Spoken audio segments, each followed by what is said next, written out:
Hi, this is Phil, and I'm here to tell you all about the Capes and Lunatics Patreon. Get early access to all of our interviews, including the monthly Chichester chats with writer and comic book legend D.G. Chichester, new episodes of classic Capes and Lunatics shows, including The Quantum Zone, This, That, or the Third, and many, many more specials, all completely uncensored. Access starts for $3 a month, full video when you pledge $5 a month. Check out the link in our show notes or go to patreon.com/CapesandLunatics. Hope to see you there. Hello and welcome back to another Capes and Lunatics production for the Southgate Media Group's 6th annual podcast marathon.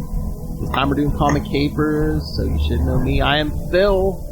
And my regular co-host, because the other ones, I'm just throwing new shows with different co-hosts. Every time I call my Capers, you get the Lilith Hellfire. There she is. Hey, it's old lady Lilith Hellfire. But we couldn't make her too completely comfortable, so she's doing some Marvel Cosmic that's not exactly her wheelhouse, so. Gotta love it. Waka waka waka. But egomaniac that she is, she had to pick her own. So what did you pick? You can't tell that. The others might hear. Oh, everyone knows you're my favorite. Okay, so what did you pick? Philip! We are doing Silver Surfer 123. Mm-hmm. So can you tell me why you picked that one? Well, it's kind of a joke that I don't really like Marvel Cosmic or like Mystic Heroes, and Quasar, the very, very least of it all. Oh yes, I offered a Quasar out, and she threw that idea right to the ground.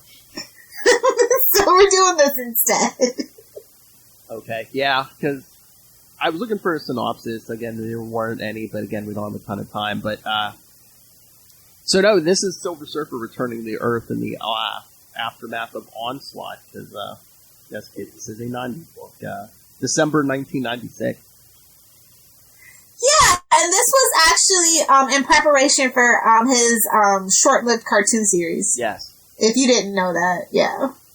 Yeah, because if you even look, they have there's no synopsis, but the solicit for this book, they're like, yeah, you know, from his valiant victory in Marvel vs. DC to his butt-kicking adventure in Dangerous Artifacts to his upcoming cartoon, the Surfer is really riding a wave. Oh, how much more comic booky can you get? But also, you know, this is written by J.M. DeMatteis, so I thought that, you know. And George Perez. Yeah. Yeah. So it's kind of like, wow. Yes, friend of the show, J.M. DeMatteis, yes. I didn't even think about that until I started rereading it again in preparation for this, and I was like, oh yeah! Yeah, it had been many a year since I read this, so yeah, when I read it, I was like, oh yeah, J.M. DeMatteis. And then it's like, oh yeah, Captain Kessler. And then also, I like that they reference, like, Carl Sagan. And I'm just like, that's so hilarious. I know. And then you get the Fantastic Four, because that's actually technically the cartoon that it's spun off from. Well, yeah. I feel like is why they're very deeply connected, but yeah. Yeah, but also it was kind of like a, giving people the quick Surfer origin, because he goes to Fort Freedom's Plaza. You know, supposedly the Fantastic Four's dead, but he sees that tape of like his first appearance with Galactus. Yeah. So, and then also, you know, you get the Watcher. And then Bounty, which is his first and probably only appearance. There's some weird things in this. Yeah, but it's fun. Like, I like Silver Surfer a lot. So. And also, we also play with that history he has with Alicia Masters. Yes. Yeah. I say cover to cover. This is a very 90s tie-in, if you will, kind of thing. Yeah. Like, it is very, very 90s. Like, look at that. Well, again, I mean, look, at this point, Onslaught, the aftermath of Onslaught's affecting everything. Yeah. So I wonder, was J.M. DeMatteis, did he just want to bring the Surfer back to Earth, or was it just like, oh, hey, we just lost the Avengers and the Fantastic Four. Hey, we need... Yeah, I was going to say, it was kind of probably a mandate that you needed something... We need to more, fill that void. Yeah, we need more tried and true characters, because right now we only got Spider-Man, Daredevil, the X-Men. Everyone else, we're like bringing in like new, like these new Thunderbolt characters.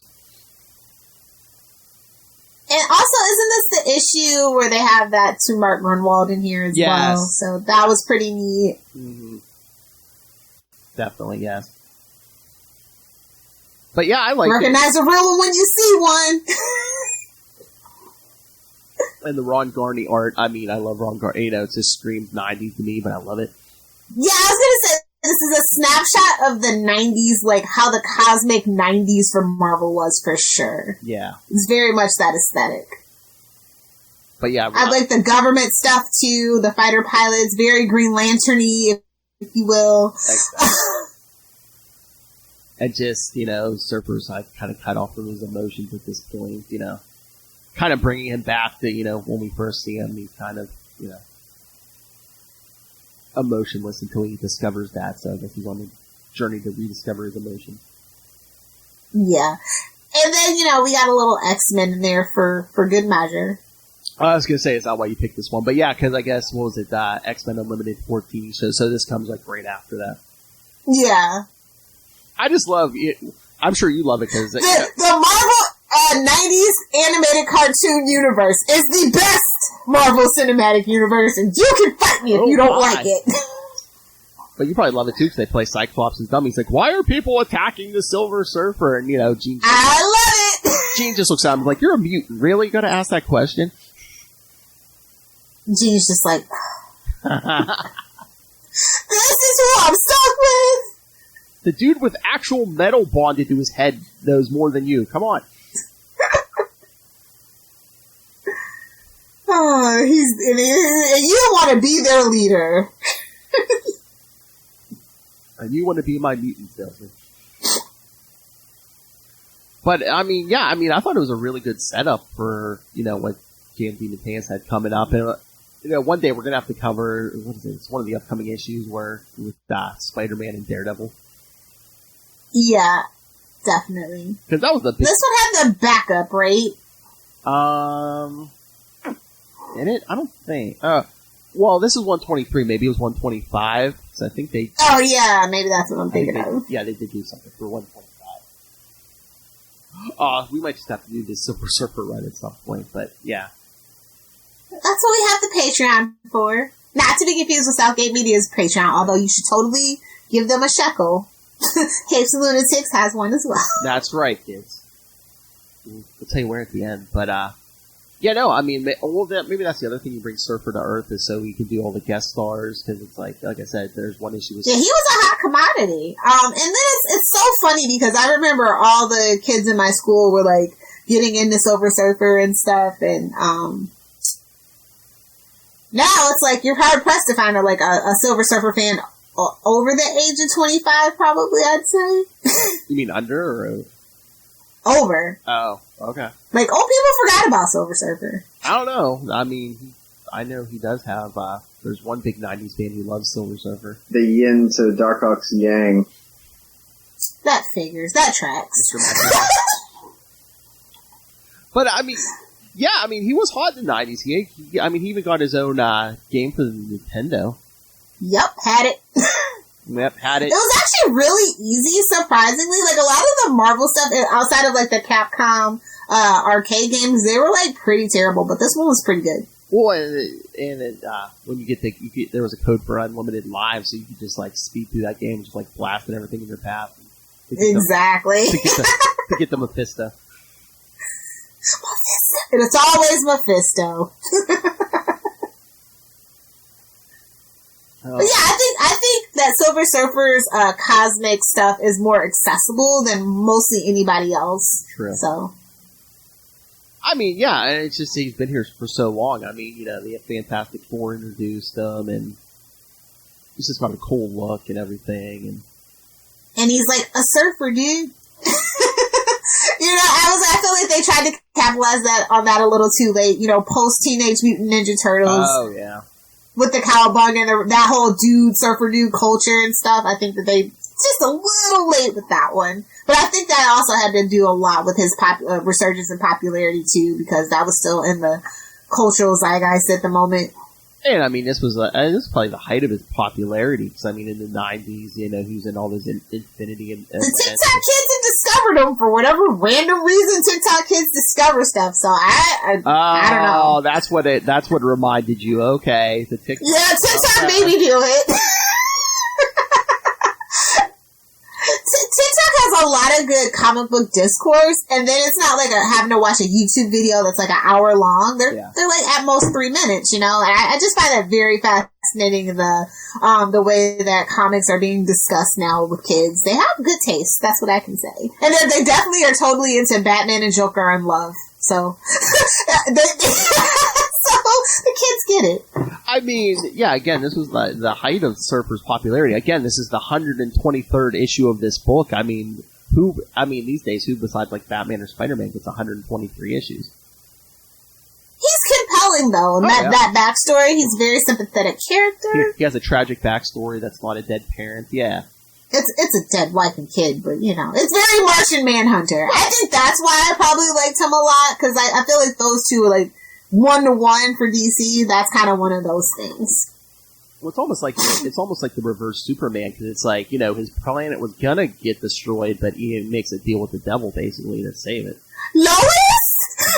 I'll do it for Lois.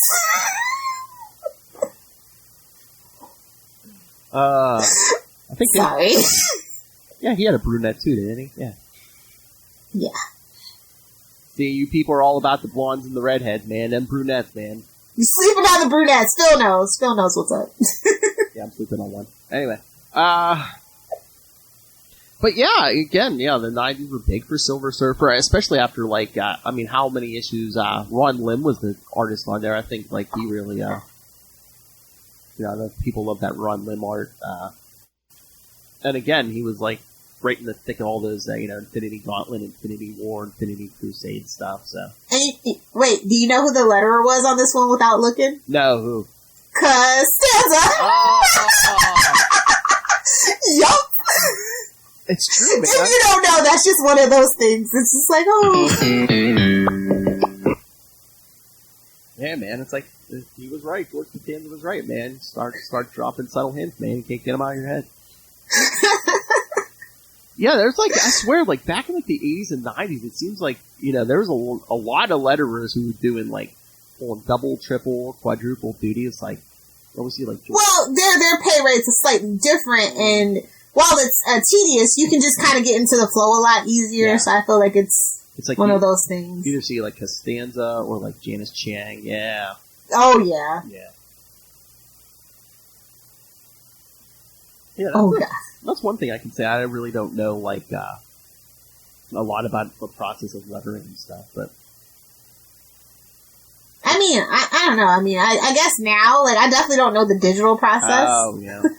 But back then, holy crap! I can only imagine. And it's important, kids. I mean, people need to see the words. Yeah. So I mean, again, it's not your. So, I know Cosmic's not your favorite on Marvel, but Emily, so you like this issue? I loved Silver Surfer for a very long time. Oh, really? Okay. Well, I'm a Fantastic Four nerd, so obviously. True. I think one of the best things that spun out of Fantastic Four by far and large, for sure. Oh, yeah. I like his old stuff. His 90s stuff was cool, a cool, reintroduction. They literally call this issue Square One. It's getting back to basics, resetting and stuff like that. And that's fun, but his old stuff, it had a lot more heart and pathos. I just really felt bad for the guy. You just want the best for you just want the best for him. He was like a shiny angel on that surfboard. Angel of Death. For a while, at least, yeah. Yeah. Oh my God! Did you? And then come on, he's tied to Galactus, which greater than Thanos. Did you see they had those giant Funko Galactus? They had a giant Funko. I did. Yeah, I did. Comes with a little Silver Surfer. I was half tempted to buy that and then just buy the Fantastic Four. I bought my Wonder Woman stuff instead. So yeah. The 80th anniversary Wonder Woman stuff. There's I think 15 of them. So yeah, that's what I spent my money on instead of the Galactus. I mean, we're still a few years away, but I wonder if they're going to do something big for Silver Surfer's anniversary. Did they do anything big for Fantastic Four? When was the last? I don't think they saying. So if they don't do anything big for Fantastic... Yeah, I was going to say that, this was the 60th anniversary. I mean, not really, no, yeah. That's the first family of Marvel, so A, the disrespect. I know. And it's like, you're going to be bringing them into the MCU eventually. So it's like, why don't... Are they? Or do they just buy the rights so that nobody else can make another terrible movie? No, I think they're going to. It's just, at what point are they going to... Wouldn't that be the plot twist of all plot twists? They just, they bought Fox to get the rights so nobody can make more terrible movies, and they don't plan on putting them in the MCU. I mean, did the Fox thing, hurt the brand? Because it's like Fantastic Four used to be a big thing, and like you said, I mean, Silver Surfer spun out of Fantastic Four, Black Panther, who they're making $1 billion off of now, spun out of there, the Inhumans, which we don't talk about, all spun out of... God, we don't talk about the Inhumans! No. Even Charlie Esser will not defend that Inhuman series. TV series. Yeah. But, I mean, It's odd. You spun so much stuff. The Skrulls spun out, you would have no Skrulls without Fantastic Four. I love how this degenerated into Fantastic Four is great. I mean, you're not wrong. They are, like I said, they're the first family of Marvel, and they're much like Wonder Woman, are very malaligned and all these things, and it makes you wonder what happens to the plot of the movie. Literally. Do you think? Well, again, just like with Wonder Woman, do you think some modern writers don't get Fantastic Four or don't get what makes them great? Reading Life Story definitely makes me feel like they don't get it. Oh yeah. It's kind of hard. Like, I think people don't think that the fans want wholesome anymore, but we do. I'm tired of dark and gritty and backstabbing and being petty. Like, well, all these companies are at their best when you mix it up. Have your dark side, have the lighter stuff, and it all balances each other out. Because at the end of the day, what are the best-selling comic books? Stories with great character dynamics. Getting to the human matter of things. Yeah. Exactly. I mean, look at Kingspawn. Kingspawn #1. Actually getting back to the roots and basics and getting to know that character again. And bringing in those old people for the old fans and giving it a new twist for the new people that are picking it up. Yeah. I mean... Yeah, I don't know what they need. They need to do something different with Fantastic Four. I wouldn't mind a resurgence in Silver Surfer right now, honestly. Because I guess I feel like my problem with Marvel right now is that the MCU is the end-all be-all. It's the touchstone that everybody wants to touch. So it's like, I wouldn't mind having a Silver Surfer movie in the MCU. Just to get a book again. or a 6-episode TV show, because that's the thing. Well, that's the other thing. Are they going to wait till Fantastic Four come out to introduce Silver Surfer? I feel like Silver Surfer, since we don't have Marvel 4, could be introduced in Black Panther 3. Or as a substitute. Or just show him real quick or something in Guardians of the Galaxy. He's out there with... No. Well, no. I would actually... It's something that I'd watch. No. Guardians of the Galaxy they're done. Or even like an end credit scene with him with Galactus destroying a planet, and it's like, oh, who is this? Yes. And then once we get to the Fantastic Four, like, okay, well, here's who this guy is. Here's his origin, and because again, I don't think Silver Surfer ever completely falls out of popularity. So I don't know why. Again, what's the last appearance? I can't remember the last time I saw a Silver Surfer story. Or even a guest appearance or a mention. I really can't. They had that Silver Surfer Black miniseries. What was that like? Was that 2 years ago or something? It was a year or two ago, and I think he was kind of in and out of some of the Guardians of the Galaxy stuff. But yeah, I don't read Guardians. Maybe that's why. I mean, yeah, he kind of fell through a black hole, and it was the Guardians annual, and then he had a Silver Surfer Black, it was 5-issue miniseries. So, I'll track that down and read it. I didn't read the first one yet. I know Charlie got it. Is he in that new Defenders book? Why are they putting him in all the stuff that I absolutely will not read? Well, that's the thing. When it's not his own... Well, here, I'm going to double check. Oh, yeah, it looks like he might be in that Defenders book. Well, if he doesn't have his own book, where do you put him? It's in something cosmic. I mean, Fantastic Four are back on top outside of Life Story, so, I mean, it's only natural. Unless Slott doesn't want to use Silver Surfer. I don't know. But, yeah, he's on the cover of Defenders #1. Don't make me tweet Dan Slott. Don't make me do it. Why? He'll block. He'll just block you. Are No, he hasn't blocked me, but I'm just saying, I've heard a lot of people say, you don't like to argue, it's like blocks you. Well, that's the sensible thing to do on the internet, True. to be honest. All right, kids. Seems we're at the end of our talk already. Like I said, these go really fast. We usually do like hour shows, so. And hour plus, who's counting? That's true. So if you want more talk of comic books of Marvel and DC from me, Lilith, and the rest of the team, go follow us on the Capes and Lunatics podcast and the Capes and Lunatics Sidekicks podcast, where you can find comic capers. Find it all at Linktree, linktr.ee/CapesandLunatics. And send us feedback. We love the feedback, so email us CapesandLunatics@gmail.com or call our voicemail 614-382-2737. That's 614-38-CAPES. And Lilith, where can Dan Slott fight with you on the internet? Oh, I'm not going to fight with Dan Slott, but the moral of the story is we should all tweet Dan Slott to give us more Silver Surfer and Fantastic Four. I think that was the moral of this story.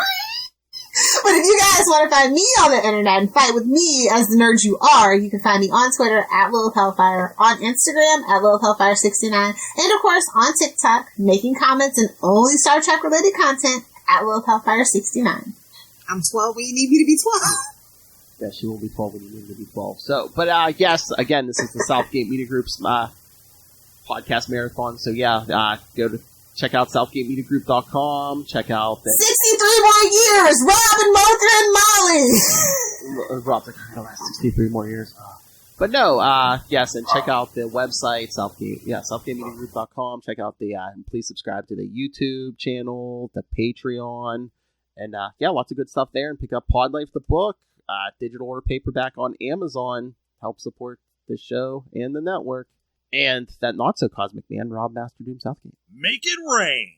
All right, kids. So, thank you for joining us. Again, stay tuned for another great episode of, from someone from the Southgate Media Group. Could be us, could not. I don't know. So